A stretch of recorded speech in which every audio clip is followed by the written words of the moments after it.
Hey everybody, CyberTile back with you with all things chess. We're going to move on in our examination of playing against hanging pawns. We've been looking at the e4 pawn break. We're going to start looking at a couple of examples of the b4 pawn break. There's not as much territory to cover with b4 because it's so much more innately tactical, and I would say it's a little bit more rare than the e-pawn break against the hanging pawns, but it is still an important positional idea to have in your quiver. So we're going to be going over that in the next couple days. The first game we're going to examine this will be Rafael Vaganian against Vaganian-Karpov. Of course, Karpov, we well know. Rafael Vaganian, there's sort of a feeling of untapped potential with him. He was an incredibly strong, very sharp, resourceful, tactical player. It just felt like at some point he came up short. I think he could have easily challenged for the world title with the right set of circumstances. He was an outstanding player. When you analyze his games, there's just an incredible sense of resourcefulness about them. This game was in 1970, so this was before Karpov went full Super Saiyan, but even in 1970 he was an incredibly strong player. So Vaganian's white, d4, and f3, b6. So this is the Queen's Indian defense. When this was first formulated back in the halcyon days of the hypermoderns in the 1910s, 1920s, this was viewed as a crazy, unsound, needlessly aggressive and risky opening. Now this is seen as one of the most classical and solid and drawish openings in chess. It's funny how those things switch around so quickly. And I would say the Queen's Indian has even switched since the 1980s. In the 70s and 80s, it was seen as a pure drawing weapon. Now, quite a lot of the lines can get quite sharp and tactical and theoretical. But this was back in 1970. Vaganian played a3. This is the Petrosian variation. This is also slightly paradoxical in its nature. Petrosian was well known for his sense of danger and his positional play and his ability to squeeze his opponent and completely extinguish any activity that the opponent might be threatening. The Petrosian variation against the Queen's Indian is known for being one of the most tactical and aggressive openings against the Queen's Indian. This little pawn move basically means that White can bring his knight to c3. So if White were to play knight c3 immediately, Black could immediately respond with bishop b4.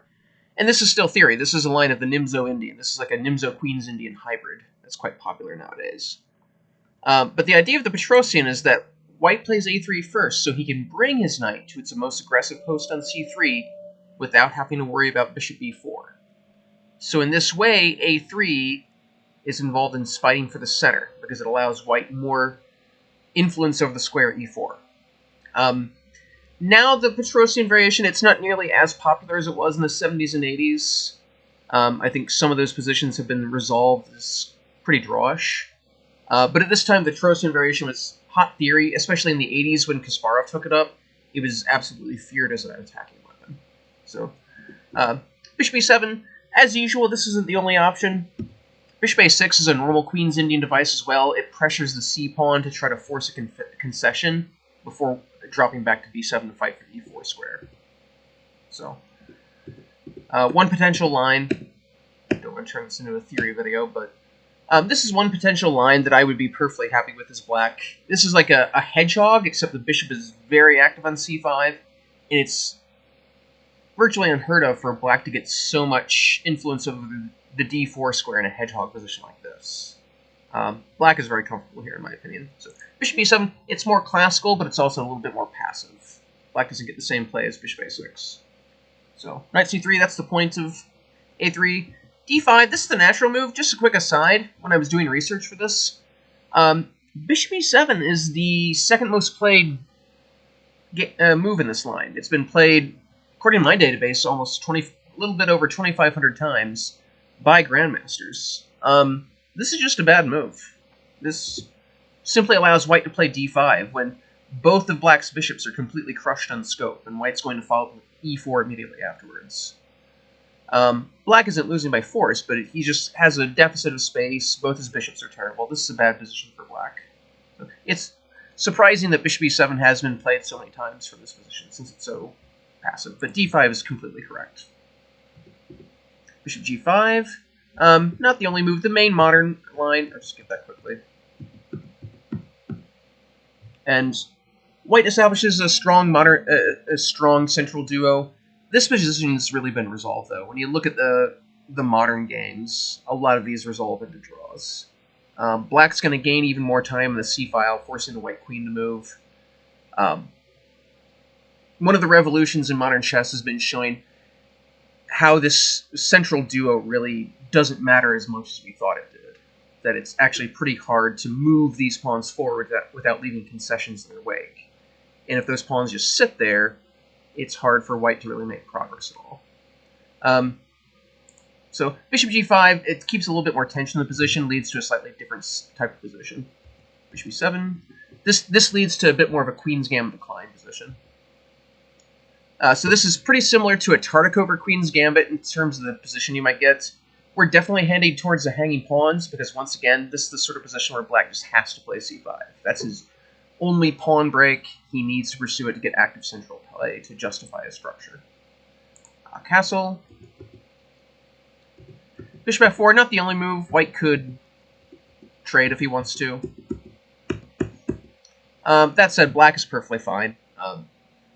These hanging pawns aren't under pressure at all, and whenever hanging pawns aren't under pressure, that means that they're just gobbling up queenside, the central space. So black is perfectly fine here. Bishop f4 I prefer. It keeps a little bit more tension in the position. c5. Rook c1. So this is a surprising mistake from Vaganian, just because it leads to a pretty obvious riposte. One potential move, h3 is just a normal little improving move. And this is just a normal equal position.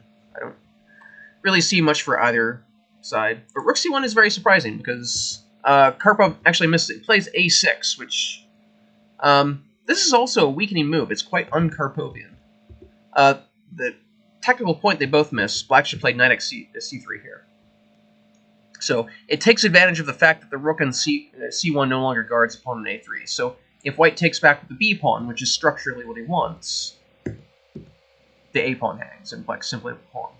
But if the rook takes back, that's when black changes structures. So he just quickly goes for this pan-off structure, where the pawn advances to c4, and he starts jamming those queenside pawns forward.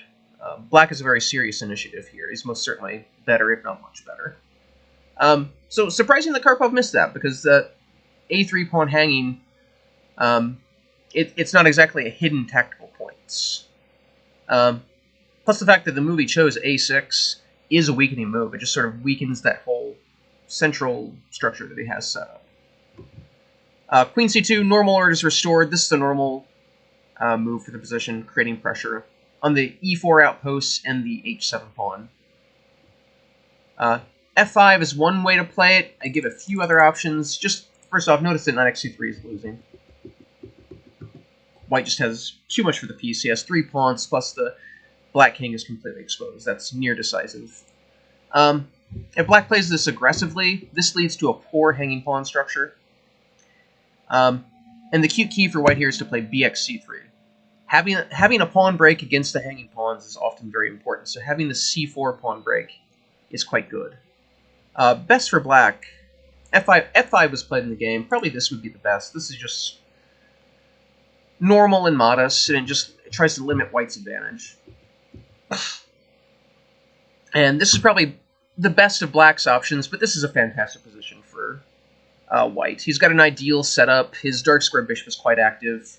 All of his heavy pieces are lined up against the hanging pawns. This is a superb position for white, but black is still solid. This limits white's advantage. f5 is quite risky. It creates that internal weakness on e6 that a knight could hop in to exploit.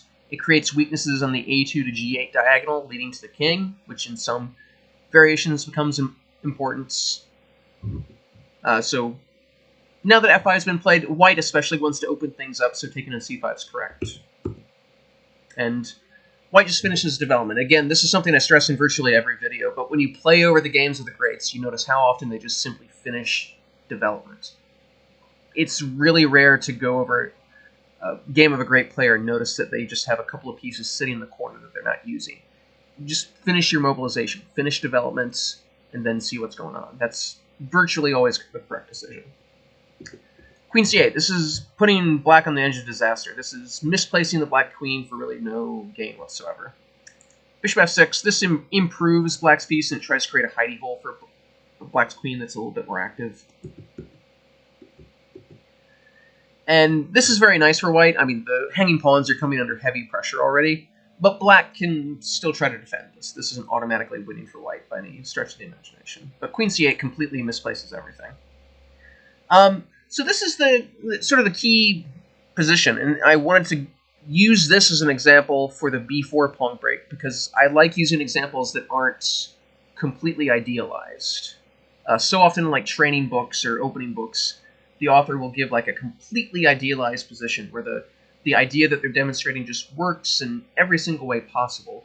But that so often rarely happens in the games that we play. So often in the games that we play, the idea is sort of a mixed bag, or it actually doesn't work. And I think it's much more valuable to give examples that are either balanced or even a little bit unfavorable to give you a better idea of what's working and what's not working about the idea of the position. So Vaganian played b4, which is thematic, because when you look at white's position, all of his pieces are ideally placed.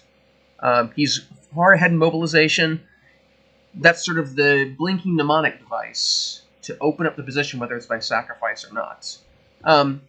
Here, it just doesn't really work. Better would be a very modest move. Like bishop e2, in my opinion, is the best move, because it just very modestly puts pressure on this d5 pawn suddenly. So, one potential line, if black defends with knight df6, knight a4, and this shows off the power of this bishop on f4, because queen c7 and rook b8 aren't possible, because of that incredibly strong bishop. If the knight hops back, this is exactly where the b4 pawn break would be most powerful, because the queen on c8 is completely exposed to white's major pieces. So that makes the b4 pawn break even more correct here. If black tries to keep things, black should try to keep things closed up, in my opinion. If he takes on b4,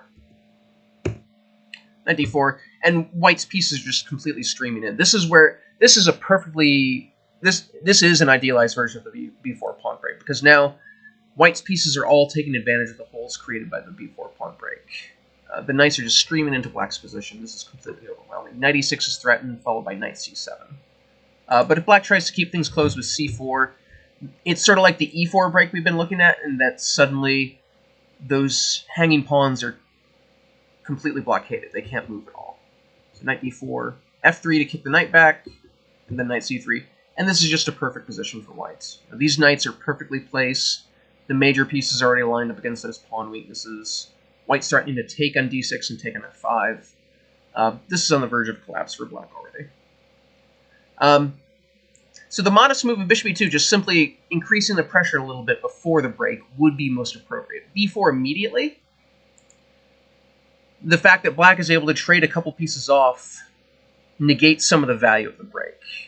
Typically, you want this b4 pawn break when all the pieces are going to stay on the board, when it's all the major pieces, especially the queens, because you're playing this b4 pawn break as sort of a jailbreak option to generate maximum pressure against the side with the hanging pawns. A lot of times, this is a permanent pawn sacrifice, so you want as many pieces on the board as possible. Here, pieces are actually coming off the board by definition, so it reduces the value of the b4 move. So cx b4, that's correct. Bishop f6 is a little bit more correct in my opinion, creating pressure in this knight on c3 suddenly. And this is basically a force variation. White is still symbolically better, but the fact that there's opposite color bishops on the board and there's one open file that can trade the rooks off means black has excellent drawing chances here. Black is going to do his best to trade those rooks off the board immediately, and that'll reduce white's winning chances to basically 0. Cx b4, it's fine. Black isn't on the verge of defeat, but it keeps him closer than he should be.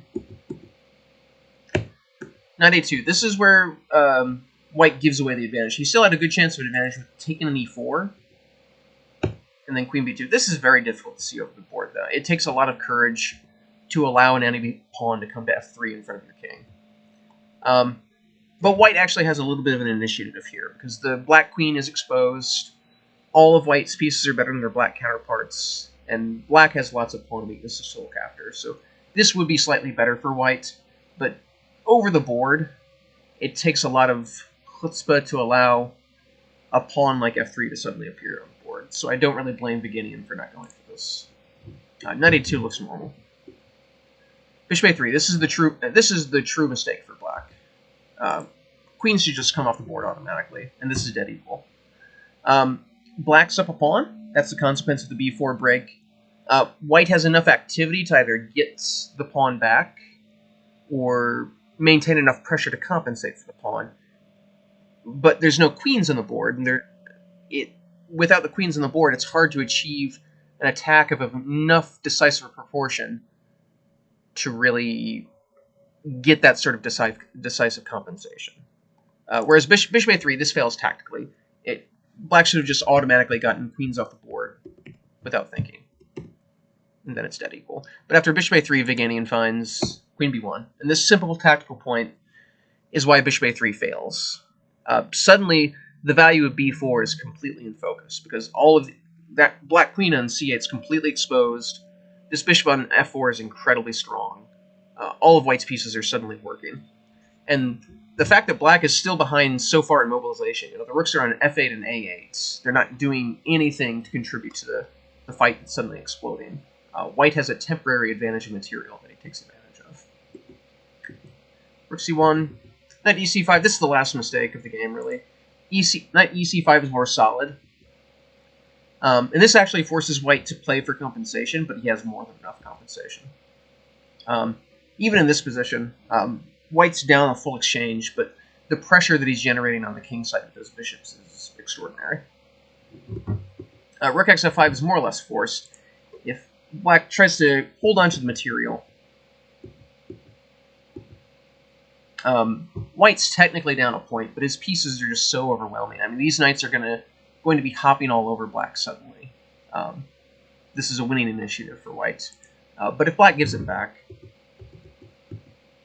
white's playing for free here. This is a solid endgame advantage, and this is a different opposite-colored bishop ending because not everything is calcified on the different color complexes. White can still get some pawns to light squares to control the light squares.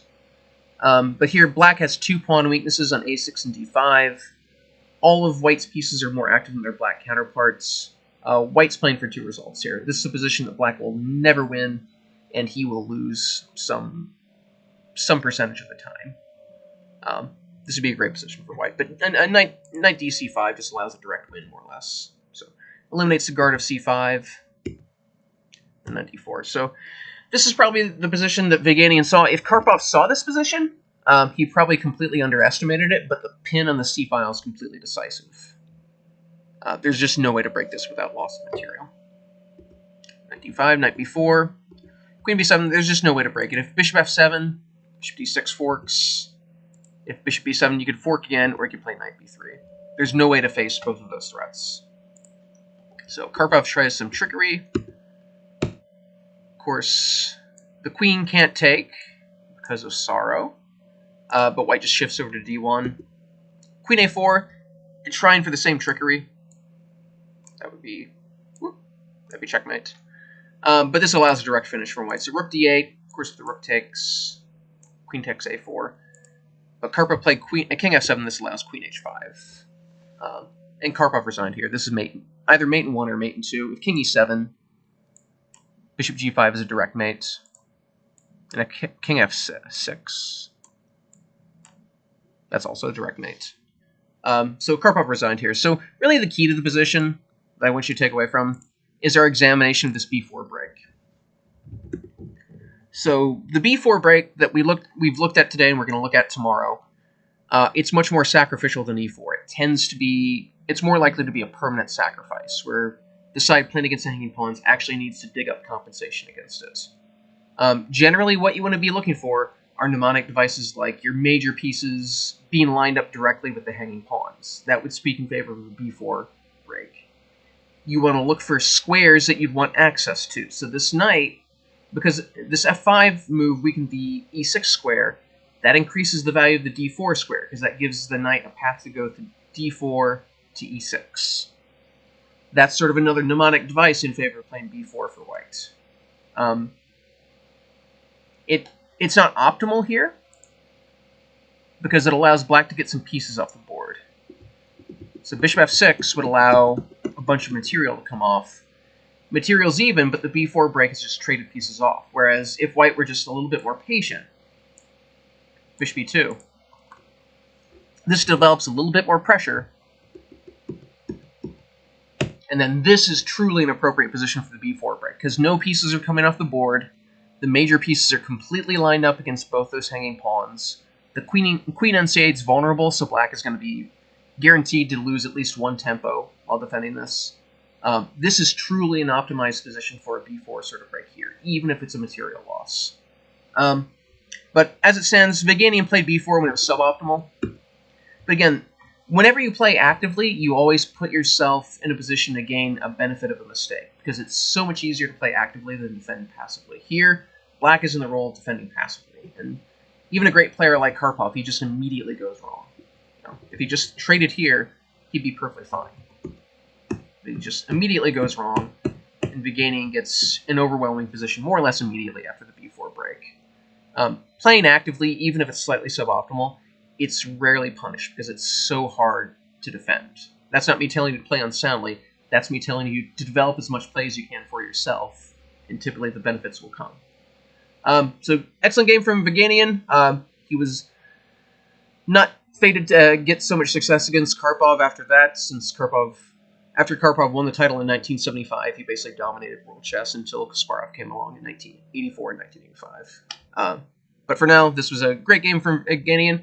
We'll see you tomorrow with another example.